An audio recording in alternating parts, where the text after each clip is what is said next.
En el día de mi cumpleaños recibí una sorpresa de la familia. Al llegar al restaurante, la esposa de mi hijo anunció: «Esta es tu última comida antes de irte al hogar de ancianos». Yo sonreí y le respondí con calma: «Y esta es tu última comida teniendo una casa donde vivir». Al día siguiente todo cambiaría. Me alegra tenerte aquí. Sigue mi historia hasta el final y comenta desde qué ciudad me estás viendo. Así podré ver hasta dónde ha llegado mi relato. Mi nombre es Carmen Teresa y tengo 66 años. Nunca pensé que el día de mi cumpleaños se convertiría en el momento más humillante de mi vida, pero también en el día que cambiaría todo para siempre. Era un sábado por la noche cuando llegué al restaurante Las Delicias, ese lugar elegante en el centro de la ciudad, donde habíamos celebrado tantas ocasiones especiales a lo largo de los años. La historia que estoy por contarte comenzó mucho antes de esa noche fatídica. Para entenderla completamente, necesitas conocer cómo llegamos a ese punto de ruptura total. Durante los últimos 5 años, desde que Mónica se casó con mi hijo Rodrigo, había sentido una erosión gradual pero constante de mi relación con él. Al principio fueron cosas pequeñas, casi imperceptibles. Llegaba tarde a nuestros almuerzos dominicales, cancelaba planes en el último minuto. Parecía distraído cuando hablábamos. Mónica era inteligente, muy inteligente. Nunca me atacó directamente ni me faltó el respeto de manera obvia. En su lugar, usaba tácticas mucho más sutiles y devastadoras. Comentarios aparentemente inocentes que sembraban dudas. «Carmen Teresa, ¿estás segura de que cerraste bien la puerta cuando saliste? Oh, ay, qué preocupante que hayas olvidado nuestra cita del martes». El problema era que yo nunca había olvidado ninguna cita del martes, porque nunca había habido tal cita. Pero Rodrigo estaba allí, escuchando estos comentarios, y gradualmente comenzó a verme de manera diferente. Ya no era su madre capaz e independiente. Me estaba convirtiendo en sus ojos en una anciana confundida que necesitaba supervisión constante. La transformación fue tan gradual que ninguno de nosotros se dio cuenta realmente de lo que estaba pasando hasta que fue demasiado tarde. Fernando, mi esposo, había muerto hace 12 años después de una batalla valiente contra el cáncer. Durante esos años difíciles, Rodrigo había sido mi roca, mi apoyo incondicional. Venía todos los días después del trabajo. Me ayudaba con los trámites del seguro. Se aseguraba de que tuviera todo lo que necesitaba. Era el hijo que cualquier madre podría soñar tener. Cuando conoció a Mónica en una conferencia de trabajo, estaba genuinamente feliz por él. Había estado solo durante mucho tiempo después de un divorcio difícil y merecía encontrar el amor otra vez. Mónica era hermosa, educada, trabajaba como administradora en una clínica médica privada. En la superficie parecía perfecta para mi hijo.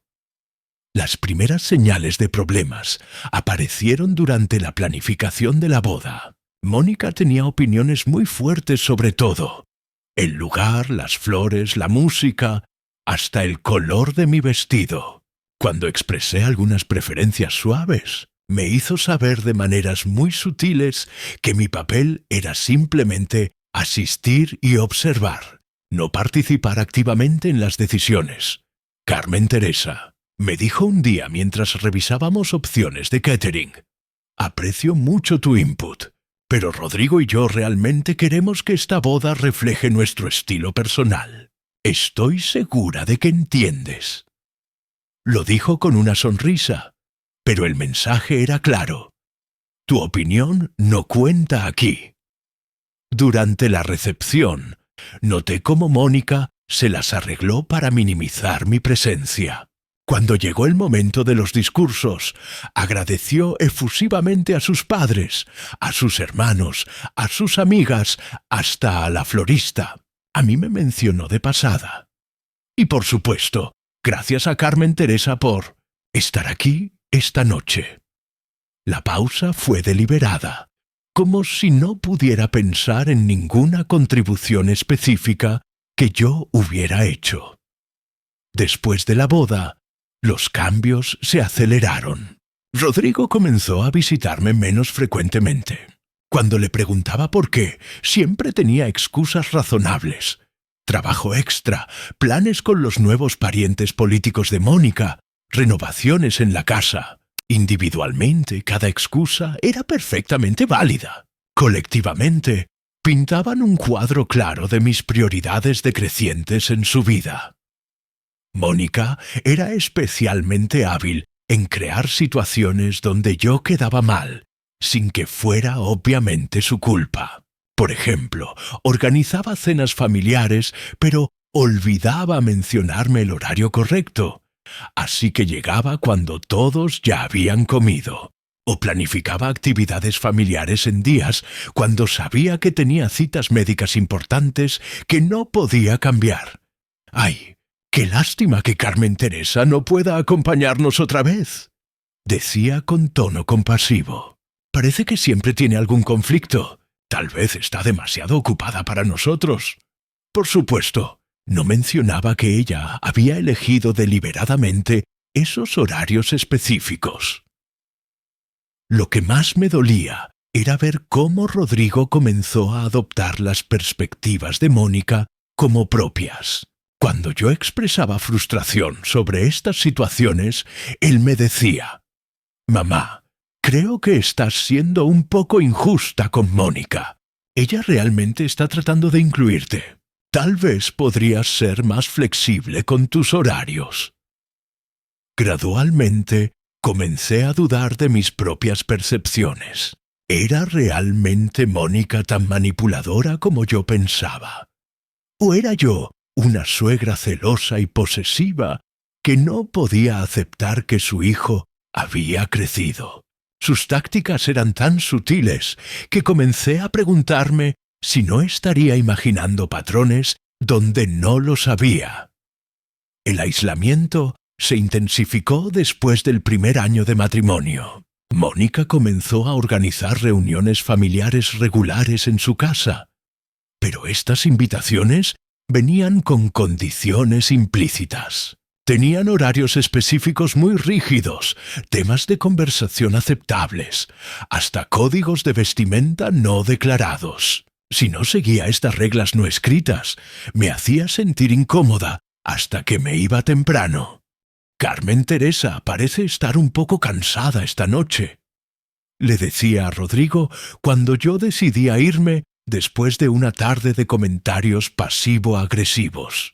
Tal vez las reuniones familiares son demasiado estimulantes para ella a su edad. Rodrigo, queriendo mantener la paz en su matrimonio, comenzó a creer que efectivamente yo estaba volviéndome demasiado sensible, demasiado difícil de complacer. Desde su perspectiva, Mónica estaba haciendo esfuerzos genuinos para incluirme, y yo era la que causaba problemas al ser complicada o malhumorada. La manipulación financiera comenzó de manera casi imperceptible. Rodrigo mencionó casualmente que habían tenido algunos gastos inesperados con la casa: reparaciones de plomería, una nueva unidad de aire acondicionado, trabajo de jardinería. Como cualquier madre que ama a su hijo, ofrecí ayudar financieramente. «No queremos ser una carga», protestó Mónica, pero sus ojos brillaron de manera que me hizo saber que había esperado exactamente esta oferta. «Pero si realmente insistes, podríamos usar ayuda temporal hasta que nos estabilicemos». Lo que comenzó como ayuda temporal se convirtió en transferencias regulares que duraron años. Cada vez que preguntaba sobre la situación financiera, recibía respuestas vagas sobre inversiones futuras y oportunidades que requerían paciencia. Mientras tanto, notaba que Mónica tenía ropa nueva constantemente, joyas caras y que habían tomado varias vacaciones lujosas.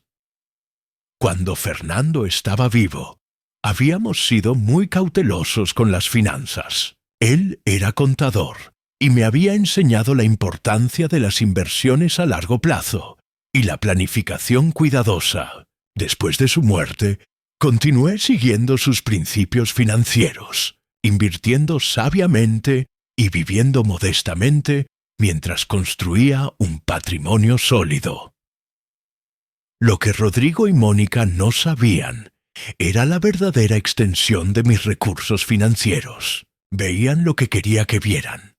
Una viuda jubilada que vivía de manera modesta en una casa que había sido pagada hace décadas. No sabían sobre las múltiples propiedades de inversión, las cuentas bancarias en diferentes instituciones o el portafolio de acciones que Fernando había comenzado y yo había continuado expandiendo.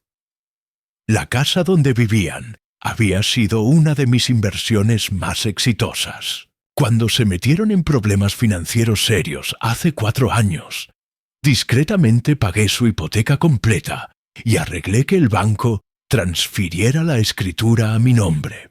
Ellos nunca lo supieron porque continué permitiendo que hicieran pagos hipotecarios que realmente iban a una cuenta que yo había establecido para ellos. Mi plan original había sido transferir eventualmente todas estas propiedades a Rodrigo como herencia. Quería que tuviera seguridad financiera sin tener que preocuparse por dinero durante su vida. Pero mientras observaba cómo Mónica lo manipulaba y cómo él permitía que me tratara con cada vez menos respeto, comencé a reconsiderar estos planes. El punto de quiebre llegó gradualmente durante los meses anteriores a mi cumpleaños. Mónica había intensificado su campaña para presentarme como incompetente mentalmente. Sus comentarios se volvieron más frecuentes y más específicos. Carmen Teresa, estás repitiendo esa historia otra vez, cuando yo contaba algo por primera vez. Oh, ¿estás segura de que eso realmente pasó? Cuando relataba eventos perfectamente claros.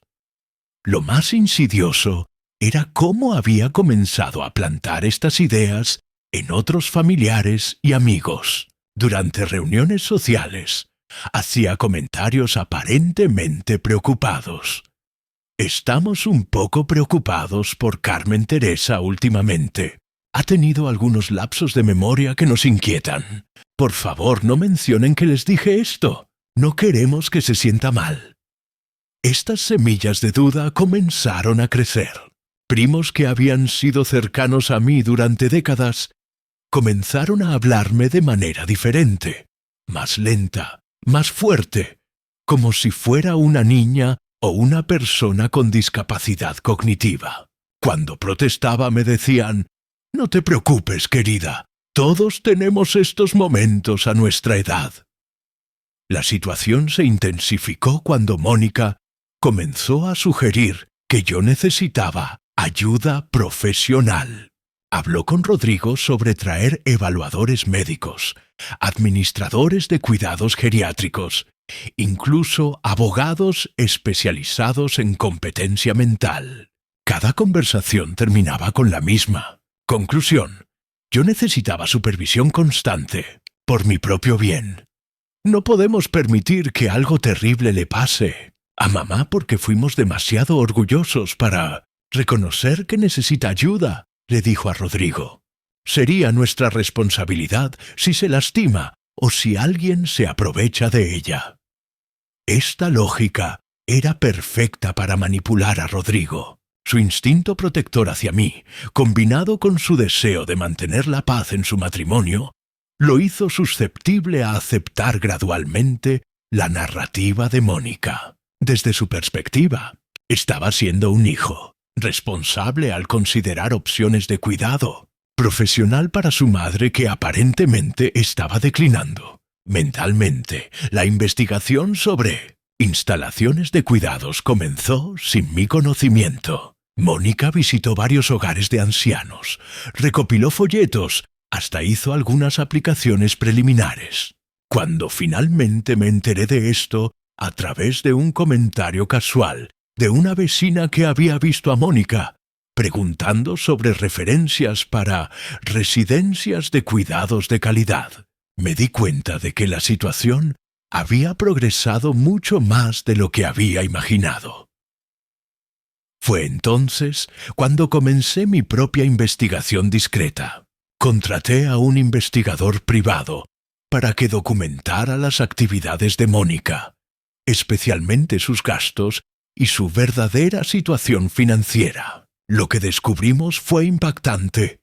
Tenía una adicción al juego en línea que había logrado ocultar durante años. Las cuentas bancarias mostraban transacciones regulares a sitios de apuestas en Internet, pérdidas masivas que explicaban perfectamente por qué necesitaban constantemente más dinero. Las vacaciones lujosas, la ropa cara, las joyas. Todo había sido financiado no solo con mi ayuda, sino también con préstamos que habían tomado usando la casa como garantía. Cuando confronté discretamente a algunas de sus amigas sobre su comportamiento, una de ellas finalmente confesó que Mónica había tenido problemas de juego durante años, incluso antes de conocer a Rodrigo. Había elegido específicamente a mi hijo porque representaba estabilidad financiera y una suegra que aparentemente tenía recursos que podrían ser accesibles.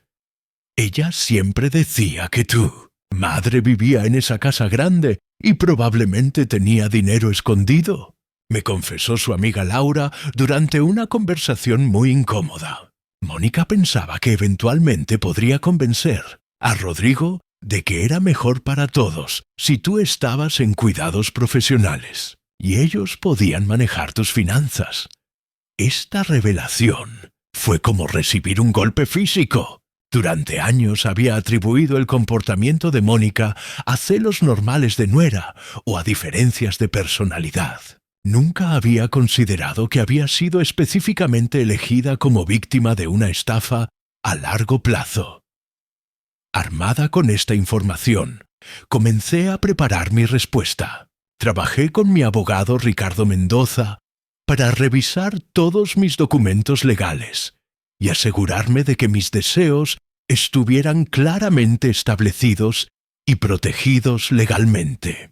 También comenzamos a documentar meticulosamente todas las transferencias financieras que había hecho a Rodrigo y Mónica durante los años. El plan era esperar hasta que ellos hicieran el movimiento decisivo. Sabía que eventualmente tratarían de forzar la situación del hogar de ancianos, y cuando lo hicieran, estaría lista con todos los hechos y la documentación legal necesaria para protegerme. La llamada de Rodrigo esa mañana de sábado finalmente llegó. Su voz tenía esa calidad artificial que había aprendido a reconocer cuando Mónica había estado coaching lo que iba a decir. «Mamá, queremos celebrar tu cumpleaños en grande esta noche. Te mereces algo especial después de todo lo que has hecho por nosotros». Sabía que este era el momento. Toda la preparación de los últimos meses había sido para esta confrontación inevitable. Me puse mi vestido verde esmeralda favorito, ese que Fernando siempre decía que me hacía ver elegante y radiante. No porque quisiera impresionar a Mónica, sino porque quería recordarme a mí misma quién era realmente. Una mujer fuerte, inteligente y capaz. Cuando llegué al restaurante Las Delicias, pude ver inmediatamente en sus caras que algo importante estaba planeado. Rodrigo estaba nervioso, jugando constantemente con su servilleta y evitando mi mirada directa. Mónica, por el contrario, tenía esa sonrisa de superioridad que había perfeccionado durante años. La cena transcurrió con una tensión palpable. Hablamos de temas superficiales, mientras yo esperaba que llegara el momento de la verdad. Podía sentir la anticipación de Mónica, como un depredador preparándose para atacar a su presa. Después del plato principal, cuando trajeron mi pastel de cumpleaños con las velas encendidas, Mónica finalmente lanzó su ataque.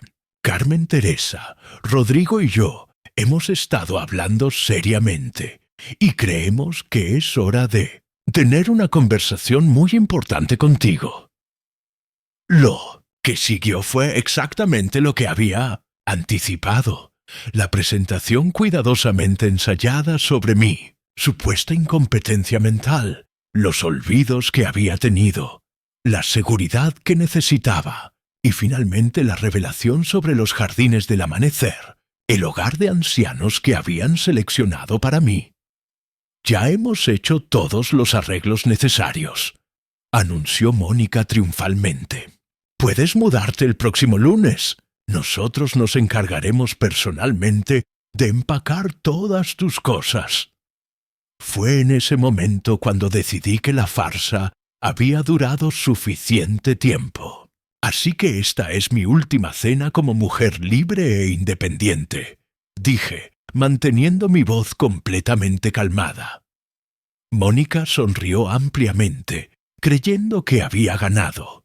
«No lo veas de esa manera tan dramática, Carmen Teresa. Piénsalo como el comienzo de una nueva etapa». Tomé un sorbo de mi vino, saboreándolo, y luego la miré directamente a los ojos. «Tienes razón, querida. Esta es mi última cena contigo. Y esta es tu última cena teniendo una casa donde vivir cómodamente». La expresión de shock en sus caras fue casi cómica. Rodrigo parpadeó confundido mientras Mónica se puso visiblemente pálida. «¿Qué quieres decir exactamente?», preguntó Mónica, su voz menos segura.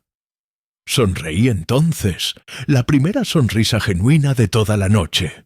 «Mañana lo sabrás todo, querida. Mañana descubrirás muchas cosas que aparentemente no sabías». Me levanté con dignidad, dejé dinero para la cuenta y salí del restaurante hacia la noche que me esperaba. Mientras caminaba hacia mi auto, pude escuchar a Mónica hablándole duramente a Rodrigo, pero ya no me importaban sus manipulaciones. Esa noche llamé a Ricardo Mendoza y confirmamos el plan que habíamos estado preparando durante meses. El lunes por la mañana, Rodrigo recibiría la notificación oficial de desalojo de la casa que creía que era suya. También descubriría que todas las transferencias automáticas que yo había estado haciendo para cubrir sus gastos se cancelarían inmediatamente. Pero eso era solo el comienzo. Durante las semanas siguientes, la verdadera situación se revelaría completamente. Mónica había estado robando joyas de mi casa durante años, vendiéndolas para financiar su adicción al juego. Rodrigo, aunque inicialmente una víctima de su manipulación, había comenzado a participar activamente en el robo cuando descubrió las deudas de juego. La confrontación legal que siguió fue devastadora pero necesaria. Presenté cargos criminales por robo y ambos fueron arrestados. Mónica huyó del estado antes del juicio, pero Rodrigo enfrentó las consecuencias y pasó 8 meses en la cárcel.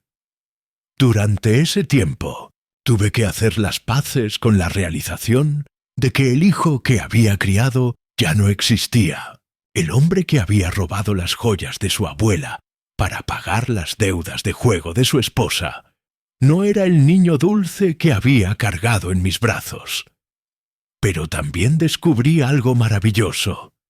Tenía un nieto que no conocía, David, hijo de una relación anterior de Rodrigo. David se acercó a mí después de enterarse de toda la situación y se ha convertido en una presencia luminosa en mi vida. Hoy, 2 años después de esa cena terrible, estoy viviendo la vida más auténtica que he tenido en décadas. He renovado completamente mi testamento, unido a clases de arte, hecho nuevas amigas genuinas y aprendido a establecer límites firmes con cualquiera que no me trate con respeto. Rodrigo salió de la cárcel y se mudó a otro estado para empezar de nuevo. Mantenemos una correspondencia mínima pero respetuosa. Ha aprendido lecciones dolorosas sobre las consecuencias de las malas decisiones y está trabajando para reconstruir su vida de manera ética. La experiencia me enseñó que a veces defender tu dignidad significa perder personas que creías que eran familia, pero también significa encontrar tu verdadera fuerza y vivir finalmente en tus propios términos, rodeada de amor genuino y respeto mutuo. Mi nombre es Carmen Teresa. Tengo 68 años y finalmente soy completamente libre.